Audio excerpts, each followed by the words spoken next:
Hello दोस्तों, you are welcome to my channel GK with Meenu. दोस्तों, आज के इस वीडियो में हम राजस्थान नगर पालिका अधिनियम 2009 के क्वेश्चन सोल्व करने वाले हैं और किस प्रकार से ट्रिक का यूज करते हुए आपको क्वेश्चन सोल्व करने हैं वो मैं आपको बताऊंगी। और मैंने दोस्तों इसके डिटेल वीडियो भी डाले हुए हैं, 8 वीडियो डिटेल डाले हुए हैं, तो वो आप देखिए, वो आपके लिए काफ़ी बेनिफिशियल होंगे। अंदर से भी क्वेश्चन पूछे जाते हैं और धाराओं से भी सीधे सीधे क्वेश्चन पूछे गए हैं, वो भी यहाँ क्लियर हो जाएगा आज। और मैं आपको कहना चाहूँगी दोस्तों, जिन्होंने भी अभी टेस्ट सीरीज ज्वाइन नहीं की है तो वो टेस्ट सीरीज आप जाके ज्वाइन कीजिए। ये तो मैं आपको पार्ट बी के क्वेश्चंस करवा रही हूँ, उससे पार्ट ए के क्वेश्चंस भी हैं, तो पार्ट ए और पार्ट बी दोनों के क्वेश्चंस हैं टेस्ट सीरीज में, तो आप उनको जाके ज्वाइन कीजिए धरती ऐप पे। धरती ऐप प्ले स्टोर से डाउनलोड करके उसमें जो टेस्ट सीरीज है उसको ज्वाइन कीजिए। और मैंने 5 वीडियो में पूरी धाराएँ करवा दी है, उनको ट्रिक से आपको याद करवा दिया है और डिटेल वीडियो भी है। प्ले लिस्ट में जाके आप डिटेल वीडियो भी देखिए और सारी धाराओं को बार बार पढ़े, अपने माइंड में सेट करें, आप इजी वे में क्वेश्चन सोल्व कर पाओगे। तो आइए देखते हैं क्वेश्चन नंबर फर्स्ट।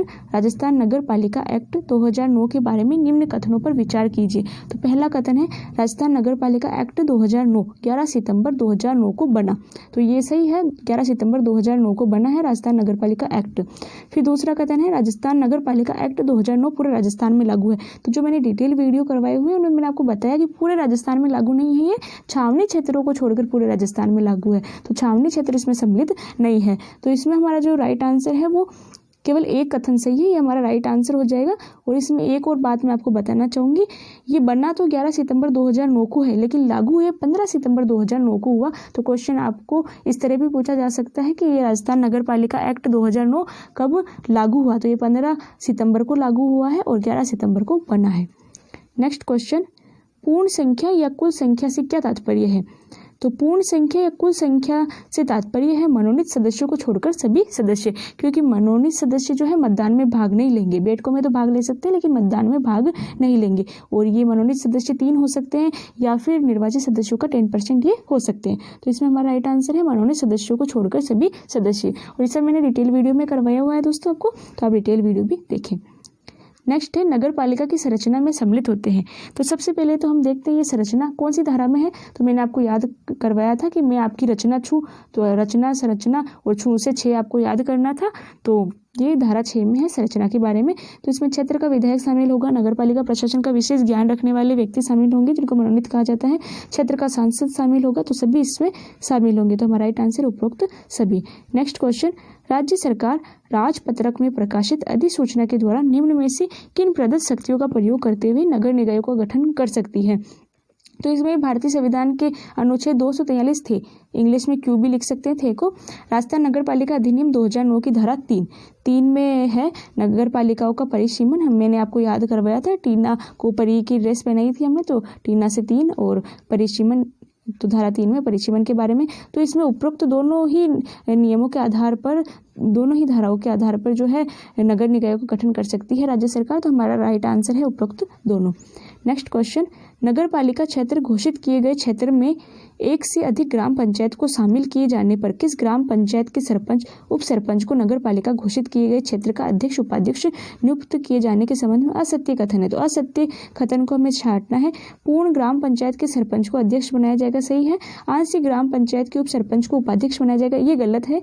तो ये हमारा राइट आंसर हो जाएगा, क्योंकि जो आंशिक ग्राम पंचायत के उप सरपंच होंगे वो पूर्ण ग्राम पंचायत में सदस्य बन जाएंगे। तो पूर्ण ग्राम पंचायत के उप सरपंच को उपाध्यक्ष सही है। पूर्ण ग्राम पंचायत के शेष वार्ड पंचों या आंशिक ग्राम पंचायतों के वार्ड पंचों को सदस्य समझा जाएगा, ये सही है। नेक्स्ट क्वेश्चन, राजस्थान नगर पालिका अधिनियम 2009 की धारा 6 के अनुसार नगर पालिका में वार्डों की न्यूनतम संख्या होनी चाहिए। तो ये वार्डों है, तो वार्डों की न्यूनतम संख्या होनी चाहिए। तो धारा 6 में जो कि संरचना की बात करती है उसमें बताया गया है कि न्यूनतम 13 वार्ड होने चाहिए। न्यूनतम कितने होने चाहिए? 13 वार्ड होने चाहिए। बाकी जनसंख्या के आधार पर और ज़्यादा वार्ड हो सकते हैं, लेकिन न्यूनतम तो वार्ड होने चाहिए 13। तो हमारा राइट आंसर है 13।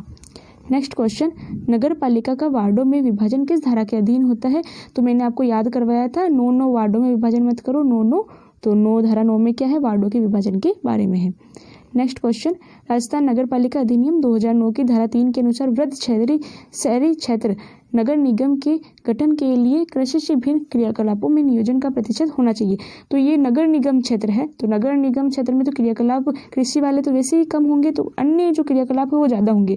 तो इसमें अन्य क्रियाकलापों के बारे में पूछा गया है, कृषि से भिन्न क्रियाकलाप वो 50% या उससे अधिक होंगे। तो ये हमारा राइट आंसर है। नेक्स्ट क्वेश्चन, राजस्थान नगर पालिका अधिनियम 2009 की धारा 10 के अंतर्गत पिछड़े वर्गों से संबंधित महिलाओं के लिए वार्डों में सीटों को आवंटित करने के लिए अपनाया गया आधार क्या है?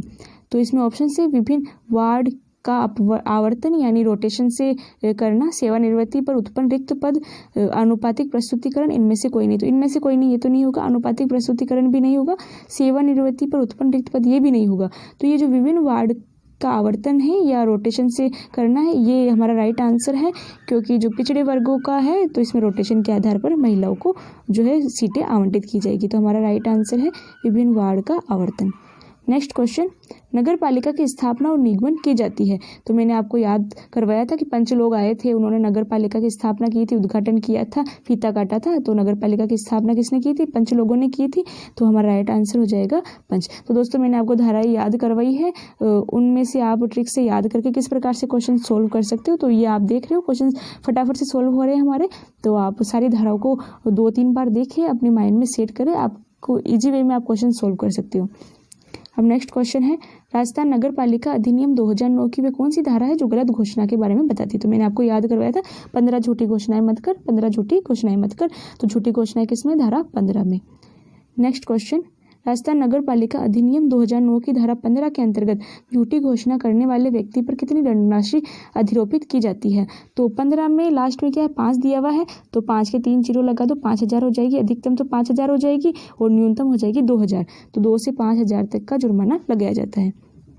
नेक्स्ट क्वेश्चन, नगर पालिका चुनाव में मत देने से निवारित प्रतिबंधित किया जाता है। तो मत देने से किसे रोका जाता है? कारावास में परिरुद्ध व्यक्ति को, जो व्यक्ति कारावास में है, जेल में है, दंडादेश के अधीन व्यक्ति को, जिसके विरुद्ध जो है कोई केस किया हुआ हो, जो व्यक्ति पुलिस में अभिरक्षा में हो, जो कि पुलिस कस्टडी में हो, उपरोक्त सभी, इन सभी को रोका जाएगा, इनको वोट नहीं दिया जाएगा, नहीं देने दिया जाएगा। नेक्स्ट क्वेश्चन, नगर पालिका के निर्वाचन के संबंध में सत्य कथन है। तो पहला कथन है, धारा 12 के अनुसार नगर पालिका के लिए कराए जाने वाले सभी निर्वाचनों के लिए निर्वाचन नामावली तैयार करनी और उन सभी निर्वाचनों के संचालन का अधीक्षण, निर्देशन और नियंत्रण राज्य निर्वाचन आयोग में निहित होगा। तो मैंने आपको याद करवाया था दोस्तों, धारा 12 को कैसे याद करवाया था कि 12 बजानी थी, निर्वाचन आयोग ने 12 बजाई, सबके क्या किया था? कामों को बांटा था। तो इसमें कामों को बांटने के बारे में तो कुछ भी नहीं दिया हुआ है, तो ये गलत हो जाएगा। नगर पालिका के निर्वाचन उसके विघटन की तारीख से 6 महीने की अवधि की समाप्ति के पूर्व किया जाएगा। सही है, ये 6 महीने पूर्व करवा सकते हैं चुनाव। तो इस प्रकार से जो हमारा 2 है, कथन 2 ही सही है, तो केवल कथन 2 सही है। नेक्स्ट क्वेश्चन, निर्वाचक नामावली का उल्लेख है। तो निर्वाचक नामावली का किसमें उल्लेख है? मैंने आपको याद करवाया था, 13 नाम जोड़ूंगी निर्वाचक नामावली में, 13 नाम जोड़ूंगी। तो धारा 13 में है निर्वाचक नामावली के बारे में। नेक्स्ट क्वेश्चन, निर्वाचक नामावली में किसका नाम नहीं होगा? काट दिया जाएगा। जो भारत का नागरिक ना हो, न्यायालय द्वारा विकृत चित्र घोषित, भ्रष्ट आचरण का दोषित, सभी का नाम काट दिया जाएगा। जो भारत का नागरिक भी नहीं हो, जो न्यायालय द्वारा विकृत चित्र घोषित किया गया हो, भ्रष्ट आचरण जिसका हो, इन सभी का नाम निर्वाचक नामावली से हटा दिया जाएगा। नेक्स्ट क्वेश्चन, राजस्थान नगर पालिका अधिनियम 2009 की कौन सी धारा राज्य निर्वाचन आयोग के कृत्यों के प्रत्यायोजन से संबंधित है? यानी निर्वाचन आयोग अब अपने कामों को बांट रहा है। तो मैंने आपको बताया था धारा 12 में 12 बजाई थी, निर्वाचन आयोग ने सबके कामों को बांटा था, तो धारा 12 में ये है। नेक्स्ट क्वेश्चन, राजस्थान नगर पालिका अधिनियम 2009 की धारा 21 के अनुसार नगर पालिका के सदस्य बनने के योग्य व्यक्ति की न्यूनतम आयु होनी चाहिए। तो धारा 21 के अनुसार जो नगर पालिका के सदस्य बनने के लिए न्यूनतम आयु होनी चाहिए वो 21 ही होनी चाहिए, और वोट देने के लिए 18 साल होना चाहिए, और नगर पालिका का सदस्य बनने के लिए 21 साल का होना चाहिए। तो हमारा राइट आंसर है 21 वर्ष। नेक्स्ट क्वेश्चन, राजस्थान नगर पालिका अधिनियम 2009 की धारा 29 के संदर्भ में प्रत्यक्ष या अप्रत्यक्ष हस्तक्षेप क्या है? तो मैंने 29 में दोस्तों आपको कैसे याद करवाया था कि दोनों का भ्रष्टाचरण, 29 में आ रहा ना 2 और 9, दोनों का भ्रष्टाचरण। तो भ्रष्ट आचरण कब होता है? जब कोई रिश्वत लेता है तभी होता है। तो इसमें हमारा राइट आंसर हो जाएगा रिश्वत। तो दोस्तों हो रहे हैं ना ट्रिक से हमारे क्वेश्चन सोल्व। तो इसी प्रकार से आप निश्चिंत रहिए, आप एग्जाम टाइम में बहुत अच्छा करके आओगे और देखते ही आंसर्स आप दोगे। कोई भी न्यायालय राजस्थान नगर पालिका अधिनियम 2009 की धारा 23 के अंतर्गत किए गए अपराध का संज्ञान कब ले सकता है? तो मुख्य निर्वाचन अधिकारी के विशेष आदेश पर, राज्य सरकार के सामान्य आदेश पर, राज्य निर्वाचन आयोग के विशेष आदेश पर, मुख्य कार्यकारी अधिकारी के सामान्य आदेश पे। तो दोस्तों हमने पढ़ा था धारा 11 से लेकर जो 30 तक की धाराएं थी वो सब निर्वाचन नामावली से रिलेटेड थी, निर्वाचन आयोग से रिलेटेड थी। तो ये जो निर्वाचन अधिकारी है उसके विशेष आदेश पर ही न्यायालय जो है अपराध का संज्ञान ले सकती है। तो हमारा राइट आंसर इसमें मुख्य निर्वाचन अधिकारी के विशेष आदेश पर। Next question. दोस्तों इतने ही क्वेश्चन से 20 क्वेश्चंस मैंने आपके इंक्लूड किए हैं और आपने देखा कैसे हमने क्वेश्चंस इजी वे में सोल्व कर लिए। आगे भी मैं आपके लिए क्वेश्चंस लाती रहूँगी। तो वीडियो अगर आपको पसंद आए तो लाइक करें, जिनका भी आप सिलेक्शन चाहते हैं उनके साथ इस वीडियो को शेयर करें। धन्यवाद।